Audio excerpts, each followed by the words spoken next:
मेरो नाम रामती चौधरी दैनिकरण गाउँपालिका वार्ड नम्बर 7 बैमानबाङ हो। म डिएक्सनको घोर विरोधी हो। विरोधी हो। यसको मलाई नपत्याएको कारणले यति मान्छेको अगाडि मलाई बोल्न भइरहेको छ। यो सुरुबाट प्रोग्राममा आइदिएको भए धेरै मान्छे अगाडि बोल्थे होला, सिक्थे होला। आज मलाई एकदम धौ भइरहेको छ।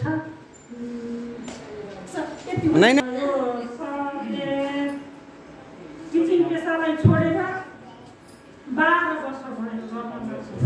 हाम्रो विवाह भएको 13 वर्ष भयो। 1 वर्षसम्म टिचिङ पेसा गर्नुभयो। उहाँलाई समस्या थियो, टिचिङ पेसालाई छोडेर अनि यो डिएक्सनमा आउनुभयो। हाम्रो अशोक सरसँग भेट भएको पनि 12 वर्ष भयो। उहाँले मलाई भन्दा सुन्दै नसुन्ने वास्तवमा थाकिनु।